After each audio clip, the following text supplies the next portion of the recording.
frère. Na ndani ya kanisa nilikutana kaka mmoja. Ni aba frère ba mazel moins exagéré. C'est un frère avec le zèle vraiment exagéré. Il est tout feu, tout flamme. Yeye iko mtu wa moto kabisa. Il a marqué son pasteur. Yeye alimgusia kabisa mchungaji wake. Il m'a marqué même moi. Na hata nami pia. C'est un frère qui m'accompagnait partout quand Ni j'arrive. kaka ambaye alikuwa ananisindikiza fasi yote kabisa. Mais un jour je reviens dans cette église. Lakini siku moja mimi narudia ndani ya kanisa. Je demande au pasteur, où est tel frère? Mimi nauliza kaka fulani iko wapi? Le pasteur me dit, Na pastor ananiambia, pasteur, tu ne peux pas croire. pastor hawezi kuamini. Le frère est devenu païen. Ule kaka isha kuwa mpagani. Il ne nous supporte pas. Yeye atuvumilie tena. Il injurie l'église. Anachambula kanisa. Il m'injurie moi-même. Ananichamba hata nami. Mais il a beaucoup d'argent. Lakini iko na fedha mingi sana. Il est parmi les jeunes boss de Iko Mbujima. katikati ya watajiri wa hii mngini C'est hapa Mbujimai. un nouveau riche. Yeye ni mtajiri mwa mpya. Et quand je suis parti avec le chauffeur, Na wakati nilienda na ule driver, il m'a montré l'une des parcelles qu'il venait d'acquérir. akanionyesha lupango moja ambao aliuza. Et quand je jette le regard là-bas, je vois des véhicules Yass, beaucoup Na de wakati choses. mimi napiga macho kule, mimi naona mko magari ya Yas, mko magari Je kabisa mzuri demande mzuri. au frère qui me conduisait. Mimi nauliza ule kaka ambaye alikuwa ananitembeza. Tout ça, il a eu ça uniquement dans ce laps de temps. Mimi nasema alipata tu vitu vyote kwa hiyo wakati kidogo tu. Le frère me dit, pasteur, tout Ule kaka kaniambia, qu'est-ce qu'on va dire? qu'on a bien. Il a tout. Asitaki tena mambo ya kanisa. Lui, il n'aime plus les choses de Dieu. Il disait même au frère, Alikuwa anambia hata ule kaka, vous les pauvres, vous allez dans des églises, mais regardez-moi. Depuis que j'ai abandonné vos histoires, j'ai progressé. mimi nilishaendelea na mbele. Vos pasteurs là vous mentent. Wale wachungaji wenu wanawadanganya. Nous on ne savait pas où est-ce qu'il a eu ça. Sisi hatujui kwenye alipata ile vitu. C'est après sa mort Na nikisha kufa kwake qu'on va nous expliquer ndio akatufasiria sasa où est-ce qu'il a eu cette richesse. fasi ambapo alipata ile utajiri. Je pense qu'il y a des gens qui ont déjà été en Mbujima ici. Mimi nawazia kama kwa watu ambao washafika Mbujimai hapa. Le frère, qu'est-ce qu'il a eu? Ule kaka alipata nini? Tellement qu'il souffrait. Na kwa vile alikuwa anateseka, À Hébron, ule Hebron, le diable l'a menti. shetani akamdanganya. Quelqu'un lui a dit, tu vas mourir dans l'église, tu mourras pauvre. Kuko mtu mmoja alimwambia utakufa ndani ya kanisa, utakufa maskini. C'est comme ça qu'il va le conduire à quelques kilomètres de Mbujimai à un endroit qu'on appelle Miabi. Na ndio akampeleka fasi moja ambapo wanaita Miabi, kilomita Pour mbali na Kasai. chercher les fétiches de devenir riche. Jua de tafuta ulozi na wako watajiri. Écoutez là-bas à Miabi ce qu'on lui a dit. Na kule Miabi msikie mambo ambayo walimwambia. On lui a dit apporte-nous $300. Wakamwambia tuletee dola 300. Le frère, je le connais. Na ule kaka mimi namjua. C'était un malheureux jusqu'à la moelle épinière. Alikuwa mtu wa mateso mpaka hata kukichwa À yake. cette époque, il ne pouvait même pas trouver $100. Kwa ile wakati alikuwa hawezi pata hata dola 100. Mais le frère rentre en Mbujimai. Lakini ule kaka anarudia Mbujimai. Il s'endette. Anakamata madeni. Il prend $300. Anakamata dola 300. Il rentre à Miabi. Anarudia kule Miabi. Alors on lui a dit ça va. Wakamwambia sawa. On lui a fait la formule. Wakamfanyia hiyo maformule. Hein? La formule magique là. Ile formule ya ulozi yao ile. Alors on lui a donné. Kisha wakampatia. Dans la recette qu'on lui a faite, Ndani ile mambo ambayo alimfanyizia, on lui a donné un petit bâton comme ça. wakampatia kamuti kamfupi hivi. On lui a dit quand tu vas entrer dans ta chambre, Wakamwambia wakati utaingia ndani ya chumba yako ya kulala, arrange-toi pour qu'il y ait soit une armoire ou n'importe quelle garde-robe. ujikaze kabisa wakati utaingia ndani ya chumba yako ya kulala, ujikaze mtukutane amuka mokabachi ama kitu kingine. Alors chaque nuit, Na kila usiku il y aura de l'argent qui va commencer à être vomi dans la chambre. kutakuwa na franka ambayo itakuwa natapikiwa ndani ya ile chumba. Mais comme interdit, Na tunakataza kitu kimoja. tu ne dormiras jamais dans la chambre la nuit. Hautalalaka ndani ya ile chumba yako usiku. Tu peux dormir là-bas à 14 heures, c'est pas grave. Unaweza lala kule saa 8 ni saa ina Mais à shida. partir de 19 heures, Lakini kishaenea tu saa jusqu'à ta mort, mpaka saa utakufa, tu ne dormiras jamais dans la chambre. hautalalaka ndani ya chumba. Le frère a dit oui. Na ule kaka akasema ndio mnaitika. Nous on ne connaissait pas. Sisi tulikuwa tujue. On a vu seulement qu'il s'est rebellé contre l'église. Sisi tulimwona kwa anajiasi tu na kwa nini kanisa. Il a commencé les injures. Akaanza kuchambula kanisa contre son pasteur. Juu ya mchungaji wake. Mais en même temps il est devenu riche. Na kwa ile wakati akakuwa tajiri. Mais le problème c'est qu'on ne connaissait pas d'où venait cette richesse. Na shida tulikuwa tujue wapi ndio inatokea ile franka. Le frère vient, il entre dans la chambre. Ule kaka anarudia ningia ndani ya chumba yake ya kulala. Il place le petit bâtonnet. Anatia ule mti mfupi fasi moja. Alors chaque nuit, na kila usiku, au tout début comme il n'avait pas beaucoup d'argent, na kwa mwanzo vile kukuwa na franka mingi, il dormait dans ses véhicules. Alikuwa analala ndani ya gari yake. Mais quand il a commencé à acquérir beaucoup d'argent, na wakati anaanza kupokea franka mingi sana, toute sa vie il allait dormir à des hôtels. Maisha yake yote alikuwa analala ndani ya mahoteli. Et le matin quand il revenait, na asubuhi wakati anarudia, il trouvait la chambre pleine de dollars. Anakutana hiyo chumba yake imejazwa na madola. Il a commencé à voyager. Akaanza kusafiri. Comme toujours, comme tout Congolais qui se respecte, quand il a la richesse, la première chose, c'est de payer un musicien pour qu'il le chante. Na kama kila mkongomani yote ambaye anajiheshimia akipata fedha analipa mwanamuziki mmoja anze muimba ndani ya nyimbo zake. Ce qui est grave, même les hommes de Dieu. Na kitu cha kushangaza hata watumishi wa Mungu pia wako nafanya vile. Je me demande pourquoi. Mimi najiuliza kwa nini? Comment moi, Ezra, je peux prendre les dîmes, l'argent que les chrétiens me donnent en souffrant? Il y a des chrétiens qui vont en mine. Ils passent 21 jours sous la mine. Et quand il a l'argent, il pense à Papa Ezras. Et quand on donne à Papa Ezras, la seule idée qui vient au pasteur Ezras, c'est de payer Kofi Olomide pour qu'on le cite.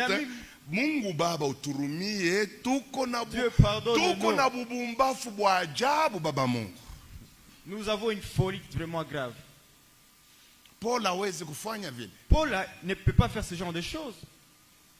Unalipa makuta Kofi Olomide akutae tu. Tu payes Kofi Olomide na Bishop Ezra. Juste pour qu'il dise je donne mes salutations à $5,000. Tu lui donnes $5,000. Et à ce moment-là, ton adjoint, il a déjà fait 3 mois, il n'a pas payé les loyers. Soutiens-moi, il y aura des temps où Dieu va te visiter. Soutiens-moi, Kofi anakudia 5,000. Kofi lui bouffe $5,000. Et c'est pourquoi Dieu va frapper des bishops. Des bishops. Dieu va sérieusement le travailler. Parce que ce sont des crimes qu'ils sont en train de faire. Il y a un autre bishop avec qui on est dans les bureaux. Je suis en train de voir une femme derrière. C'était dans la fenêtre. Je vois que tous les chrétiens sont partis, mais cette femme est restée seulement là-bas. Mais le bishop ne dit rien par rapport à cette femme. Et moi-même je suis sorti. Comme cette femme-là était une étrangère, elle ne me connaissait pas. Je lui dis salut, sœur. Elle me dit est-ce que le bishop est là? Elle me dit oui. Moi je suis son collaborateur. Va lui dire que je suis venu prendre l'argent. Je lui dis pourquoi? Elle me dira que j'étais avec lui dans le week-end. J'étais avec lui à l'hôtel. Je lui dis ce bishop là. Donc je dis tu es là juste pour venir prendre ton salaire. Parce que vous avez passé nuit à l'hôtel. Je viens, je lui dis bishop. Elle vient prendre son argent. Je lui dis, c'est cette femme-là. Je lui dis, c'est cette femme-là. Non, ne l'appelle pas. Je vais aller moi-même à sa rencontre. L'argent des enfants de Dieu. Vous savez, l'argent que les gens déposent ici dans des paniers. Vous savez d'où ça vient? Si tu savais seulement d'où venait cet argent, tu ne vas jamais te permettre de jouer avec cet argent. Vous savez, les gens qui mettent de l'argent ici, il y a une autre personne qui vient de dire, oh Dieu le Père, aide-moi. Je pars dans la forêt à Bunya. Là-bas, il y a des rebelles. Mais je te prie, garde-moi, protège-moi. tout ce que j'aurai. Je vais commencer à payer le vœu chez toi. Et puis je vais amener l'action de grâce. Et avec le 10e. Cette personne, sous la pluie, il est en train de travailler. Dans la forêt, il y a des coups d'écrépissement de balles. Et Dieu répond à cette personne. Dieu lui donne $100,000. Et cette personne encore dit à Dieu, ramène-moi encore chez moi. Et le dimanche, cette personne vient ici à l'église. Cette personne va vraiment suer pour avoir cet argent. Cette personne dépose ça dans ses paniers. Et toi, on t'appelle compteur d'argent. Tu viens voler. Tu vas mourir. Vous savez, les gens qui comptent l'argent, ils ont des problèmes de maladie comme ça. Et chez nous, le ventre commençait à gonfler. Et avant son dernier souffle, là qu'il avait dit qu'il volait l'argent. C'est votre problème. Il ne faut pas jouer avec l'argent de l'église. Vous allez regretter. Et même vous qui comptez l'argent, vous savez les protocoles. Les protocoles juste dans cette distance de là. Jusque là au bureau. Et cette personne a déjà pris 300. Un directeur comme celui-là. Qu'est-ce que vous voulez que Dieu fasse avec cette personne? Vous êtes là, oh Dieu, rappelle, souviens-toi de Dieu les connaît. Et Dieu connaît que c'est un corrompu de dernier niveau. C'est seulement vous qui l'appelez frère ici à l'église. Si Dieu voudrait l'appeler, il allait dire ce porc-là. C'est seulement vous qui l'appelez frère Boaz. Si Dieu seulement le regarde, il voit seulement un renard là-bas. Un loup. Faites attention. Moi, je vois comment les serviteurs sont en train de jouer avec l'argent de l'église. Utilisez l'argent de l'église avec intelligence. Et quand Dieu regarde cela, il se réjouit. Vous pensez que moi j'oublie l'exemple que j'ai commencé à vous donner? Non. Je suis un peu sorti juste parce que je voulais te toucher. Je rentre dans mon exemple. Je ne me perds jamais dans ma prédication. Je ne me perds jamais. Le frère ou les kaka commence à avoir de l'argent. Mais qu'est-ce que nous avons remarqué? Sa femme ne faisait que maigrir. Sa femme. Et pourtant il y avait de l'abondance. Les enfants, on les a envoyés à Lubumbashi pour étudier à l'école belge. C'était de la grande vie. Mais la fausse note que nous avons remarquée, la femme du patron commençait seulement à maigrir. Alors Mbujima a commencé à critiquer. Ça c'est quelle sorte d'argent où la femme ressemble à quelqu'un qui a le sida? Alors ça a touché son orgueil. Alors le frère a commencé à malmener sa femme. Pourquoi tu es en train de maigrir? Qu'est-ce que je ne fais pas pour toi? La femme au début ne parlait pas. Tellement qu'elle a été harcelée. Elle était au bout. Un jour elle lui dit, c'est toi qui me tires. L'homme lui dit, moi je te paye des voyages, tu pars dans tous les pays. Et tu dis, tu peux me dire ça? Et puis la femme lui dit, c'est toi qui me tires. Le mari lui dit, comment? Et la femme lui dit, tu vois comment je suis en train de maigrir? Dans ma chambre, il y a des choses. Tu vois dans cette garde-robe, là où tu avais placé ces petits bois. Chaque minuit, il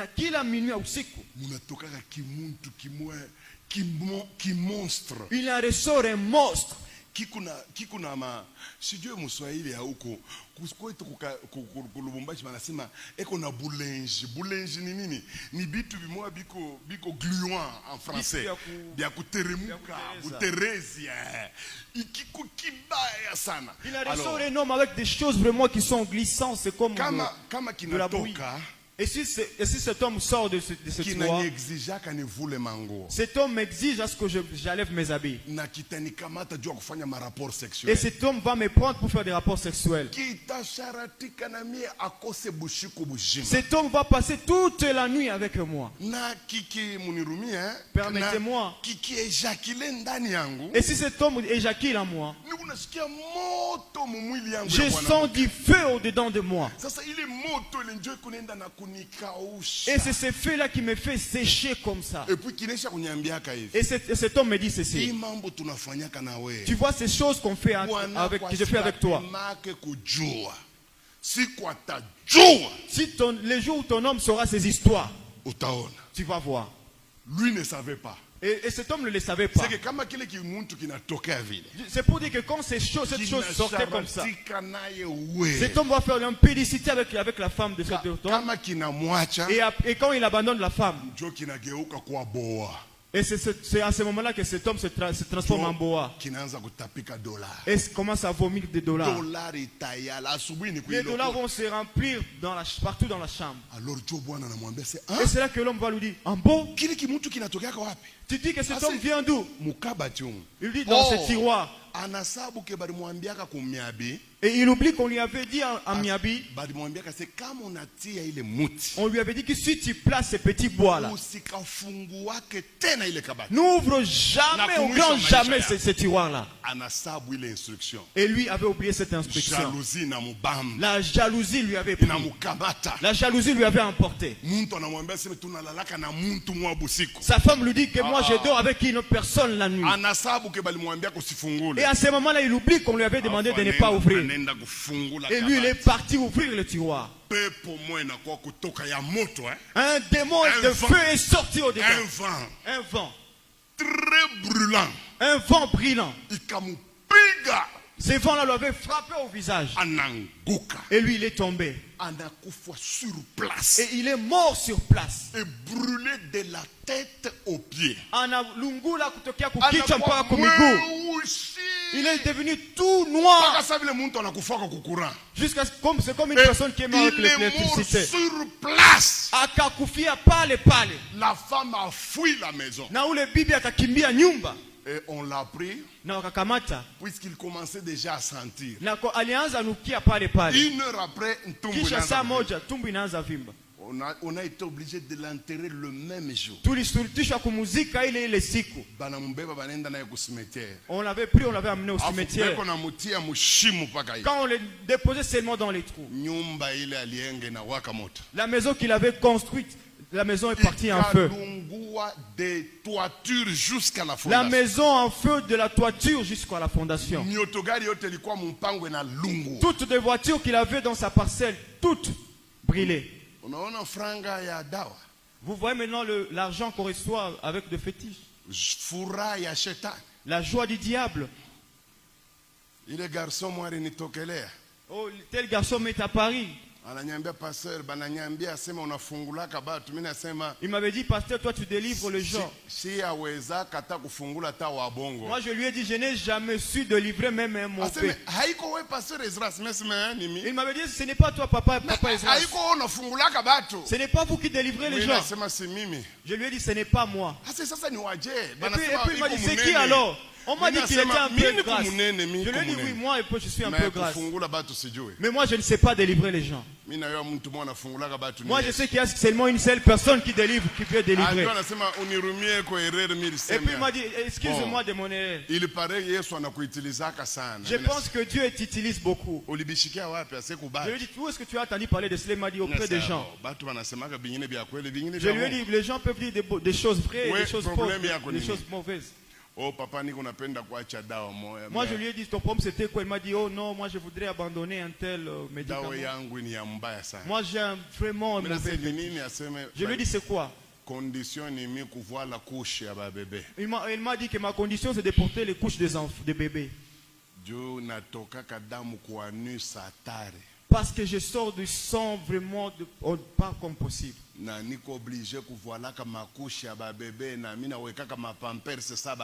Et je suis obligé de porter des couches et je porte même des pampers comme de filles.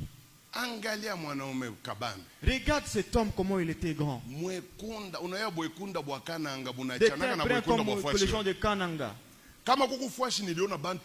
S'il y a un milieu où j'ai vu des gens de teint brun vraiment, c'est Lubumbashi, on marche de partout. Mais les teints bruns vraiment de Dieu. Tu vois une personne ressembler au Fanta.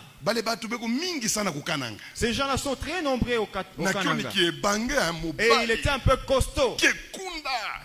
De teint brun. Mais il portait des pampers. Qui pouvait s'imaginer que cet homme ici portait des pampers? C'est comme toi. Si nous partons à la piscine ici, est-ce que tu vas te déshabiller ici? Tu as des traces partout ici. C'est comme... Tu ne vas pas enlever des habits. C'est parce que tu es dans un problème. Et ça va te tuer. Mes amis, la seule source qui donne une joie éternelle, c'est la source divine. C'est la source divine. Mungu. Le Dieu.